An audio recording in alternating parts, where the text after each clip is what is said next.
There is a neobiological revolution going on. You may not be aware of this, but it's happening all around you. And if you don't believe me, I can show you. So check this out. How many of you have a neuroprosthetic device? A cognitive enhancing device? A smartphone? Hello? Okay, raise your hands. Thank you. Okay. How many of you have an activity tracker? Hi. Can you raise them higher? Yeah, so 1 in 5 Americans, obviously this is TED, so it's 3/4 of you. Is anybody here tracking their sleep? A lot. Wow. Have you, like me, been able to actually improve your sleep from tracking it? It's cool. Well, okay, not as many as are tracking, but keep tracking. You can get there. How many people have done 23andMe or Ancestry.com or one of those genealogy things? Right, a lot. Cool. How many of you have sequenced your microbiome?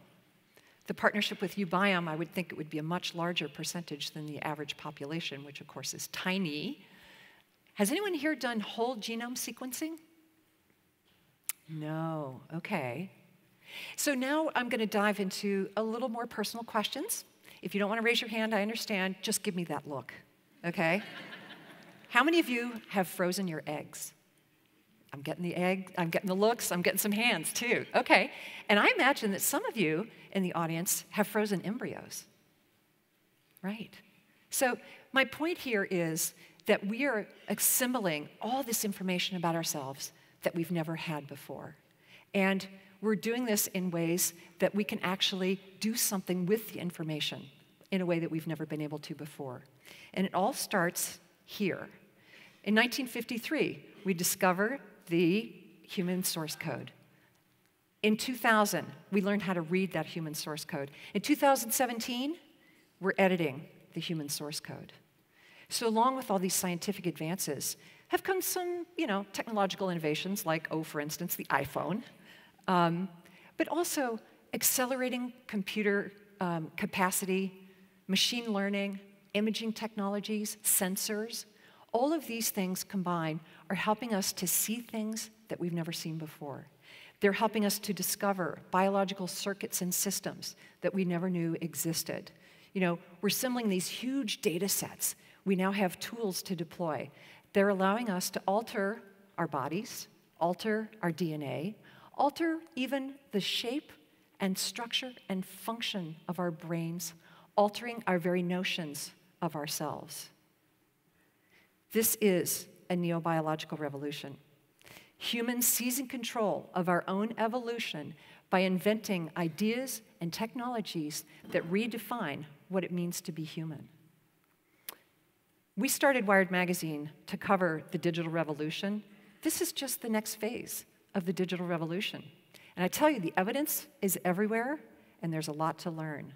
So dare to learn. I sequenced my genome. I did a whole genome sequence. Cost me $1,000. I went to a company called Veritas Genetics, and I just got my results back. They're really boring. It's fine. I just wanted to contribute. I mean, why did I do that? Because I'm really curious about me. More information about me, please. Really interested. I'm curious. I wasn't afraid. I've already had my children. They're healthy and strong and happy and smart and good, so I had no fears around any of that. And I also just wanted to contribute to this extraordinary body of scientific knowledge that we're accumulating right now. So dare to learn. I recommend you do it. It's kind of an amazing journey. Always ask. There's a lot that we need to understand about the science, about the technology, about the ethics of what's coming down the pike here. So always ask questions. The good news here is that Americans are very curious about this, right? 1/3 of Americans actively seek out scientific information several times a week, which is great. You think this is not a time for believing in facts? All these people are tracking science. This is great. Guess which section of the New York Times is most likely to be forwarded? Op-eds, you would think? Maybe business stories? Science stories. More likely to be spread than any other. I think that's great. So dare to learn, dare to ask. But if you're a scientist, always tell. Take the time to explain what you're doing. It's really important. And here's the good news. 3/4 of Americans believe that scientists have the public interest at heart. We have confidence in our scientists. But I have to say, you're lousy communicators. You need to kind of up your game as far as 21st century communication tools are concerned, because viral headlines, screaming headlines, and viral sound bites are going to smash your measured response every time. So I want to talk to you about how technology is pushing biology forward and what the impact on human beings can be. Obviously, what immediately comes along with that topic is a conversation about ethics. And I would love to do another talk, another day on the ethics. But I can't do that today, because there's a lot of other material that I want to get through. But believe me, scientists all over the world working with these human-changing, population-changing, world and environment-changing technologies are asking themselves these questions. They're having these conversations. Ethics are clear and present every step of the way. But these technologies are asking us to reconsider what we value, to reconsider what we consider natural, and to reconsider the ethics and the morals. So there's a leading scientist you've probably heard of. Her name is Jennifer Doudna. She's been the pioneer in CRISPR. She's very concerned about what happens with this technology. So she organized a conference on Cal campus back in August. So there I am at CRISPRCon. Seriously, there's DEF CON, there's Comic-Con, now there's CRISPRCon. My favorite panel had a pig farmer, a genetic scientist, an ethicist, a pastor, and a futurist. I know this sounds like the joke, right? The geneticist, the pig farmer, and the ethicist walk into the bar. So the ethicist says, this is all happening too fast. We can't wrap our heads around it. Terrible things are going to happen. We need to stop right here and right now. And I'm thinking, good luck with that, honey, because the opportunities are so vast and so extraordinary. CRISPR technologies are being used to save lives right now. They're being used to feed people. They're being used to prevent genetically inherited diseases. They're being used to clean up our environment and to help farmers. So this genie is out of the bottle, and it ain't ever going back. And even if you wanted to stop it with moratoriums and regulations, all of which, by the way, are in place, there's state-sponsored labs in China that are doing, right now, 20 human CRISPR trials. And even if you're not talking about state-sponsored labs in China, biohackers in your own backyard are not paying attention to any of this. There's a guy named Josiah Zahner. He's my favorite local biohacker. He's got a company called the Odin. He'll sell you for $60 a CRISPR startup kit. Biohackers and citizen scientists are pushing this stuff and the frontiers forward just as much as scientists in government and industrial and academic labs. This man, Ono Faber, I actually met here at TEDxSanFrancisco last year. Ono has a rare disorder called NF2, and it's a cancer, and he's growing tumors that are attacking his hearing and could eventually attack his eyesight as well. So he's highly motivated to ask and learn and figure this stuff out and look for solutions. So he did what any self-respecting San Francisco-based hacker entrepreneur would do. He sequenced his genome to 90,000 resolution. That's a super, super high resolution. And he hosted a hackathon, a genomic hackathon. In his case, he happened to have friends who were genetic scientists and hackers, and he happened to get it hosted at Google, so that was kind of cool. But it's kind of an extraordinary thing. And a representative of the National Institutes of Health showed up. And it turns out this guy's job is to go around to all the genomic hackathons happening around the country to help organize, educate, and learn and spread the learnings. That's kind of amazing. This could be what the future of science and medicine looks like. Biohackers, citizen scientists, it's kind of an extraordinary thing. So the NIH is excited to encourage this kind of entrepreneurship and discovery. There's another government agency that is noticeably less excited about it. That's the FDA. So the FDA are not at all excited about this consumer genomics revolution, right? I mean, they shut down 23andMe from sharing a lot of this information with us. So the FDA is worried that you can't be trusted with your own genomic data.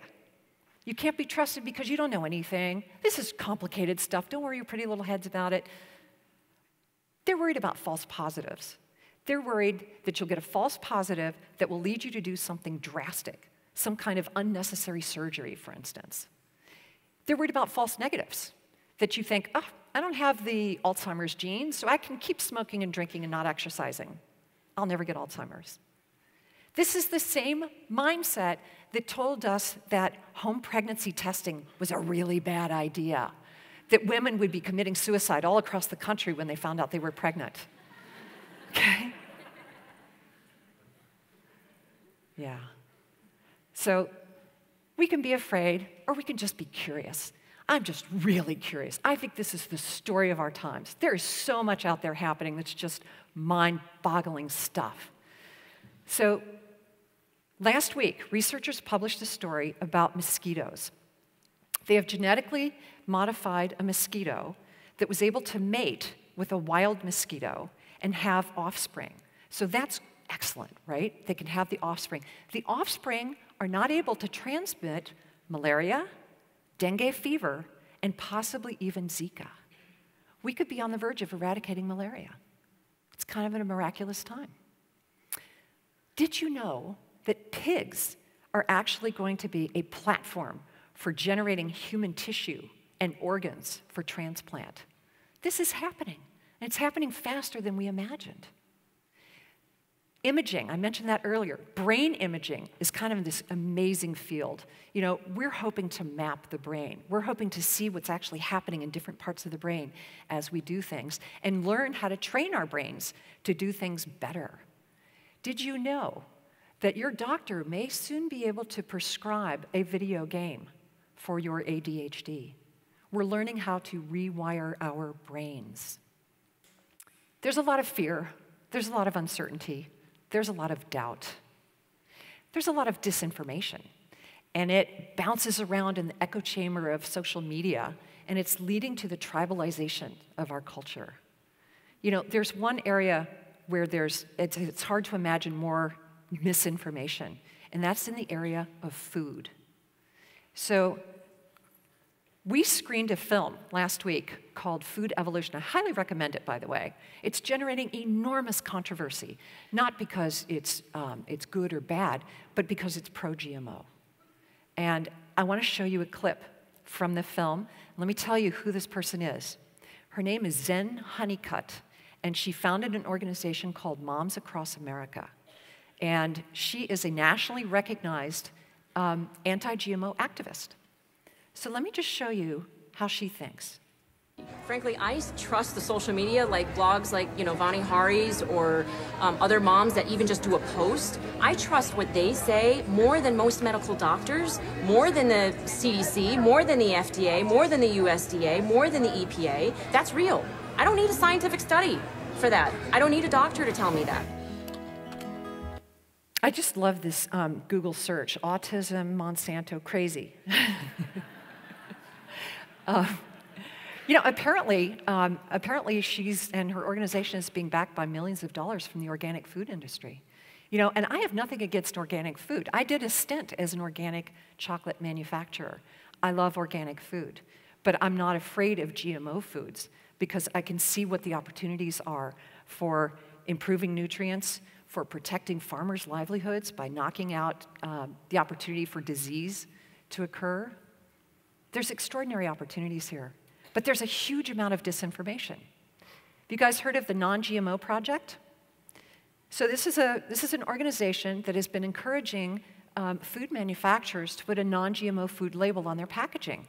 Sounds great, right?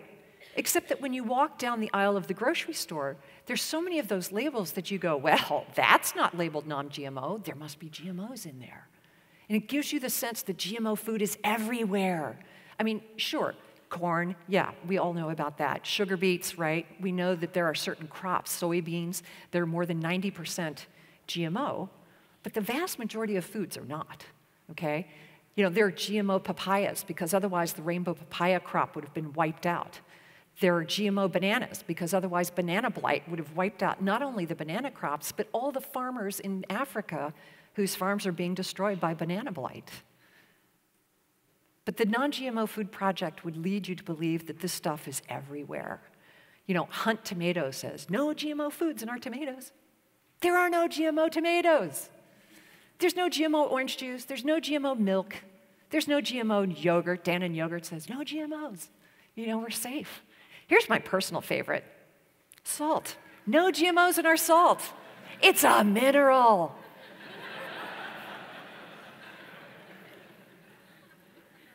But that's where we are right now. That's what we have to deal with. Fear, uncertainty, and doubt. You know, you have to learn. You have to dare to know. You have to dare to learn.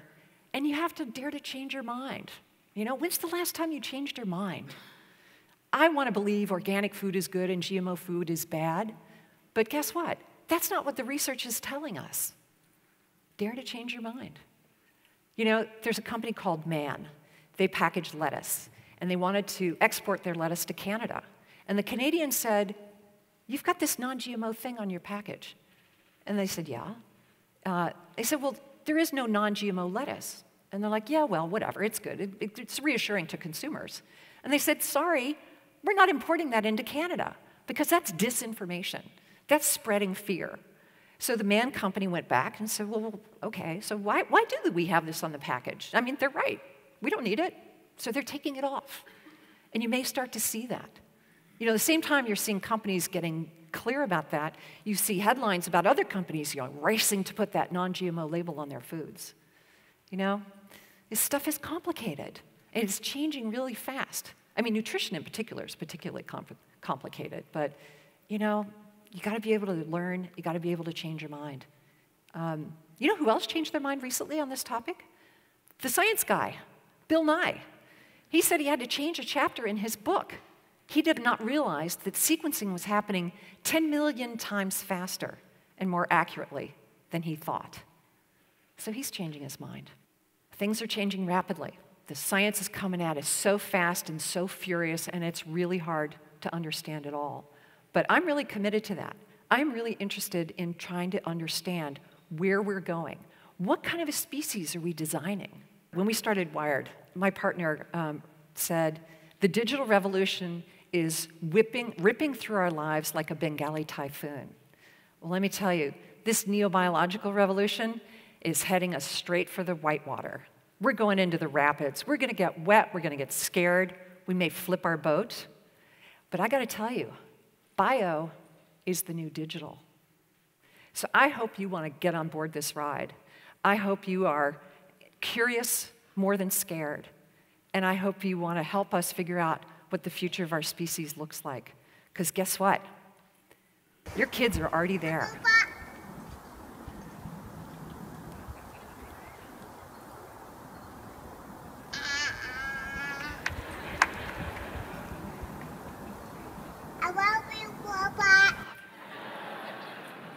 Thank you.